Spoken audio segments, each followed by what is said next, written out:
Well, lucky you. You get to see editor Adrian right off of the rip. But there's a reason for it.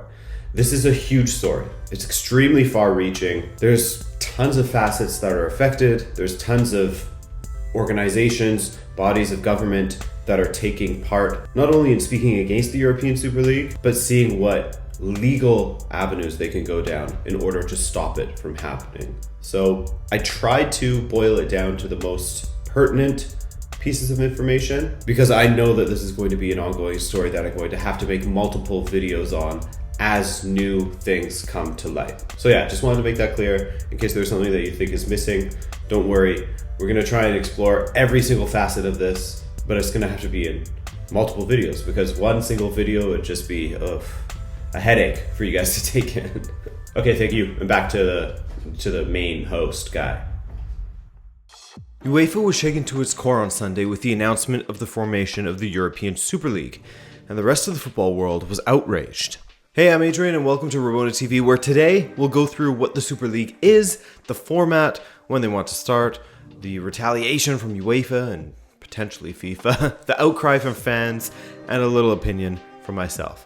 I sort of riff at the end of this one here. If you want to ensure that you're up to date on everything surrounding the Super League, then OneFootball has you covered. OneFootball was keeping me up to date all weekend when it came to the Super League, namely on Sunday, thanks to their custom-tailored news feeds that allow you to customize who and what competitions you follow in the football world. I guess there will be a Super League option in the future.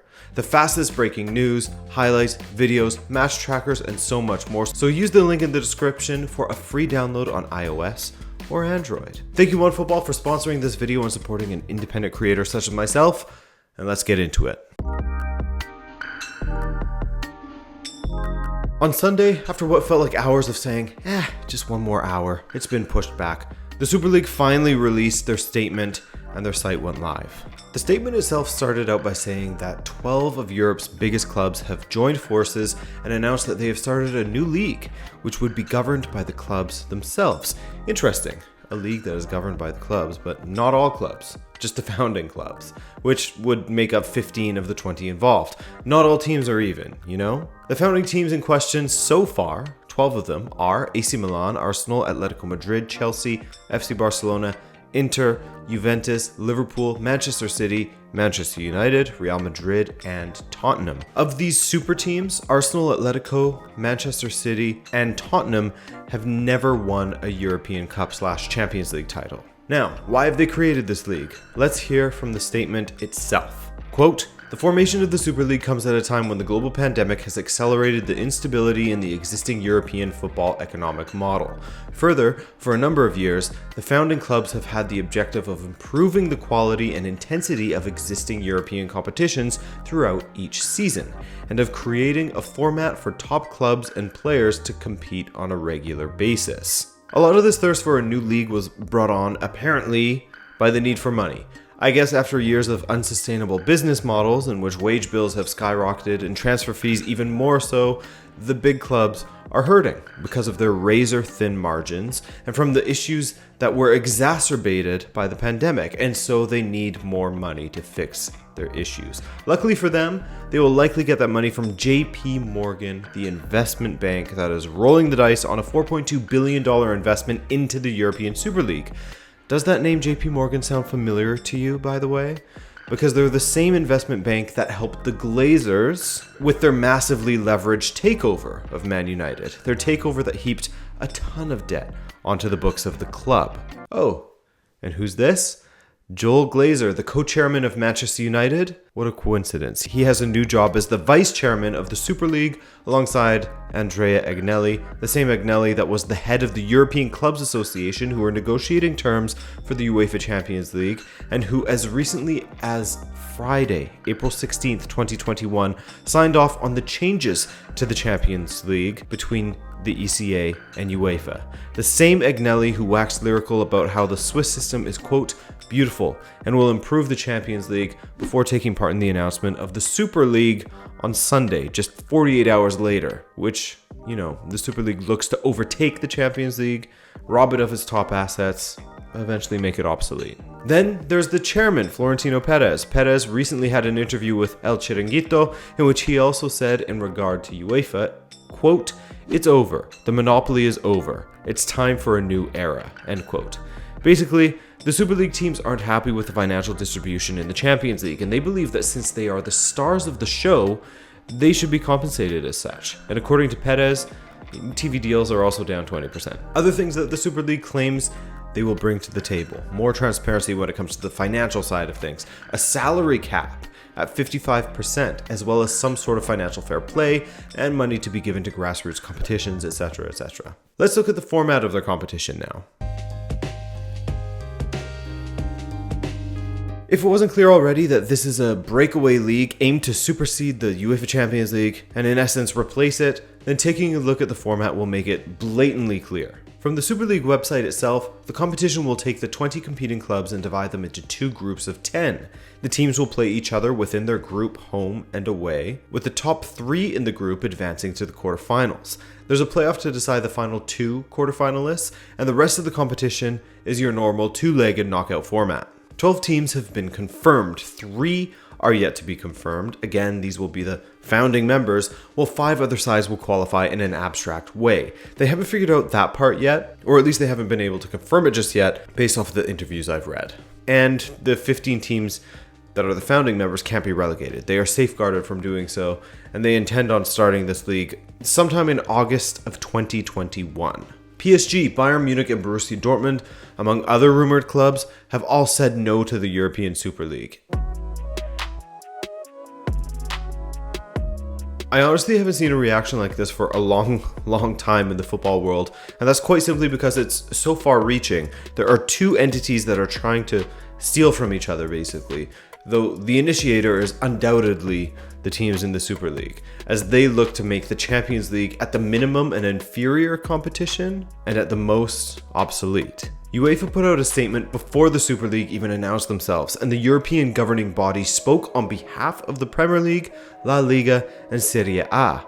UEFA acknowledged the intentions of the clubs that formed the Super League and said, quote, "If this were to happen, we wish to reiterate that we, UEFA, the English FA, RFEF, FIGC, the Premier League, La Liga, Lega Serie A, but also FIFA and all our member associations will remain united in our efforts to stop this cynical project, a project that is founded on the self-interest of a few clubs at a time when society needs solidarity more than ever. We will consider all measures available to us at all levels, both judicial and sporting, in order to prevent this happening. Football is based on open competitions and sporting merit. It cannot be any other way." As previously announced by FIFA and the 6 confederations, the clubs concerned will be banned from playing in any other competition at domestic, European, or world level, and their players could be denied the opportunity to represent their national teams. FIFA released a statement that was quite weak in comparison, though they did say, quote, "FIFA can only express its disapproval to a closed European breakaway league outside of the international football structures and not respecting the aforementioned principles." But the outcry amongst fans more than made up for the tame response from FIFA, as plenty of supporters' trusts mobilized, fans demonstrated outside of stadiums, and more.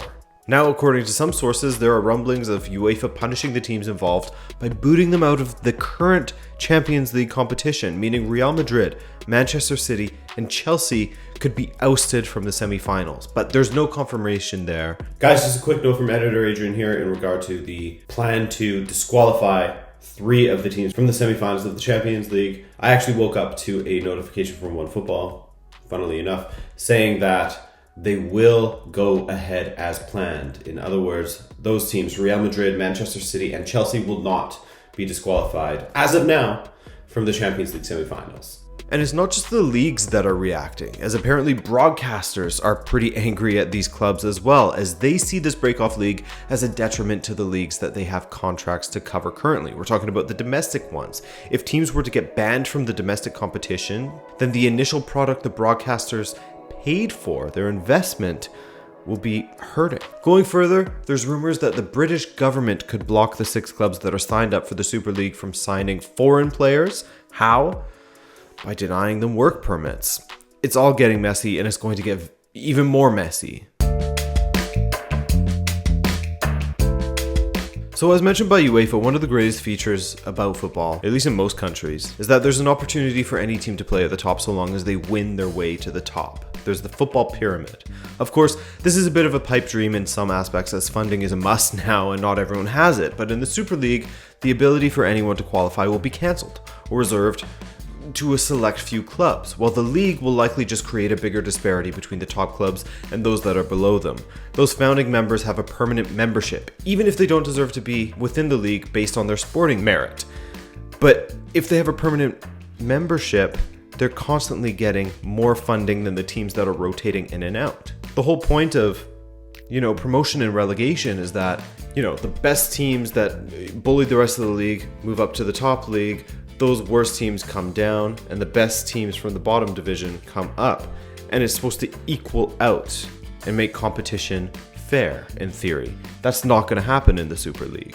Those involved with the Super League say that they would provide funding and share the wealth with the European football community, but given that the league itself is governed by the founding members, well, self-interests do tend to get involved at times like this. They say that they will be transparent with the finances, but if any sport fills me with less hope when it comes to honesty, especially honesty surrounding finances, it's football, unfortunately. But beyond all of these much more important aspects, such as increasing the financial power disparity amongst clubs in Europe, I think the Super League organizers are overlooking the very thing that makes matches between top clubs in the Champions League special. The very fact that they don't play in the same leagues, and we don't get to see them play each other a minimum of twice in a league every season. Just think about something like the continental rivalry that was built up over the years between Chelsea and Barcelona at one time. The fact that you only have perhaps one or two opportunities to beat this power from across the continent, and you don't know how many years will pass before you'll be able to exact your revenge. Seeing these teams play against each other is special because of the rarity of them. To have them play each other numerous times throughout the season, that magic will be lost. It will become routine. These matches that we look forward to with such excitement will just be another match in the calendar as we get desensitized after Manchester City play against Real Madrid twice in a single season, then they get drawn up against them again the next season, What a bore, and what a shame it would be to be bored by that. I do have some hope in player power turning this around potentially, or at least starting to turn it around, as ultimately I can't see the players signing on to this. How could they? How could they be happy at the prospect of playing 19 or 20 matches per season in the Super League, assuming their domestic leagues ban them from competition? Plus, you throw in the fact that they could potentially be barred from representing their countries at the World Cup, at the Euros. I mean, yes, the legality of that is still under question, but still, what players will agree to that if it is the case? Florentino Perez and Agnelli before him have spoken about how the 17 to 24-year-old generation has lost interest in football apparently, that this Super League is the only answer to the 17 to 24-year-old question. I don't think that that's the case. I don't think that the Champions League is lost on this generation, because it certainly isn't lost on the young players of this generation. Here's a quote from Benjamin Pavard of Bayern Munich when he was speaking about the Champions League. It's not just a patch on the sleeve. There are indescribable emotions as a player, indescribable memories as a fan. It is a competition that all players and all clubs should be able to aspire to if they earn it. Perez says that by 2024 football will be dead, if not for the Super League, the savior. But we all know it won't be. Maybe his opportunity to juice money from it will be over by then. Maybe Real Madrid's financial situation will be worse off thanks to unsustainable spending by then. But the sport itself won't be dead. Now, I know you don't need reminding that this is being considered purely for financial reasons, but if there was another way that I could remind you that this is the case, it would be that 1/3 of the teams involved have never won the European Cup. It's not so much a Super League in a sporting or even in a historical sense, but merely in a commercial and financial sense based off of the last 2 decades or so. If this was the 90s, do you think Tottenham really would have been invited into a European Super League? No, it has nothing to do with history. It has nothing to do with being a top club from within Europe that is draped in European history. The Premier League is probably the most commercially successful league in the world. Why do you think that they make up about 50% of the teams that have committed so far? Because of their commercial draw. But I think this has to come back to the players in a sense. Would they be interested in playing in this globe-trotting league that Perez, Agnelli, and Glazer will no doubt dream of carting around the globe, playing in Singapore before playing a match in Miami? It would resemble a preseason tour stretched across an entire season, potentially playing far fewer matches. And if they can play domestically, the domestic league is going to be an afterthought. The way that clubs would prioritize the league over the FA Cup or Europe over the League Cup, that same thing is going to start happening within the domestic leagues. I want to hear more from players. James Milner spoke out against it. Jurgen Klopp hinted that he's against it, but I want to hear more. Speak out against your owners if you don't agree with it. I want to hear Messi. I want to hear Ronaldo. I hope that we'll get statements from those two, not pictures of their abs. But until their ability to play domestically and in international competitions is threatened, they may not care. In fact, at their age, why would they? But if those sanctions from UEFA and FIFA were to be enforced, then the top players across football wouldn't be playing in the Super League teams. And thus the glamour and the shine of the Super League would be diminished. The badge is strong and has plenty of draw to it in football. But if the top talent is playing elsewhere, then the public eye moves with them. I truly hope that this goes away. I truly wish that this was just posturing from each side as they move towards striking a deal that everyone is happier with within the Champions League. So is it all posturing? Maybe. But with reports saying that the teams involved have signed a 23-year contract, according to a source, so take from that what you will, it seems like they are committed to this. They're in it for the long haul, the long 23-year haul, not for a quick bluff to improve the financial piece of the pie. And if they are successful, then UEFA will be obsolete. And while UEFA isn't perfect, the feeling that we all get from taking in the UEFA Champions League is at least close to perfection. It's seeped in history, and the Super League is absolutely devoid of that. We'll see what some of these players and owners are made of in the coming weeks, what kind of integrity they have in standing up against this, and what twists and turns are undoubtedly on the way. But that will do from me here. A long video, but necessary, I think. I hope that you walk away from this with some more knowledge on the topic than you had before watching this video. And if so, be sure to drop a like to appease the algorithm, or subscribe if you're new. My name's Adrian, this is Rabona TV, and we'll catch you in the next video. Ciao.